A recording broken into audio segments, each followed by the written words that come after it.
আত্মত্যাগ ও কোরবানির মহান বার্তাকে বুকে ধারণ করে পবিত্র ঈদুল আজহা উদযাপন করেছেন ওয়েলসের মুসলিম বাসিন্দারা। কার্ডিফ থেকে রিপোর্ট করছেন সহকর্মী মকিস মনসুর।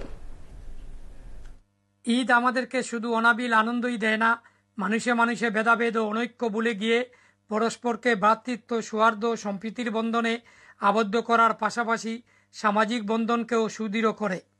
আত্মত্যাগ ও বিসর্জনের মহান বার্তাকে বুকে লালন করে শুক্রবার ওয়েলসের রাজধানী কার্ডিফ শহরে মুসলিম কমিউনিটি যথাযোগ্য মর্যাদায় আর ধর্মীয় ভাবগম্ভীর পরিবেশে হাজারো লোকের উপস্থিতিতে পবিত্র ঈদ উল আজহা উদযাপন করা হয়েছে। কার্ডিফ শাহজালাল মসজিদ এন্ড ইসলামিক কালচারাল সেন্টারে সকাল 8টায় অনুষ্ঠিত প্রথম জামাতে ইমামতি করেন মসজিদের খতিব মাওলানা কাজী ফয়জুর রহমান। দ্বিতীয় জামাতে নামাজ আদায় করান হাফিজ মিফতাহুর রহমান কামিল।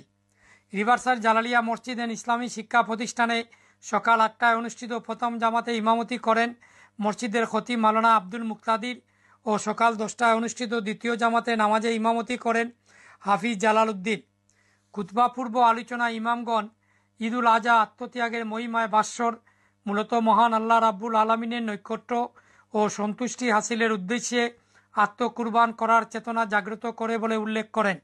উভয় মসজিদে দোয়ার মাধ্যমে মুসলিম উম্মার সুখ, শান্তি, সমৃদ্ধি কামনা সহ বাংলাদেশের শান্তি কামনা করেছেন। কার্ডিফ থেকে মকিস মনসুর, এটিএন বাংলা, ইউকে।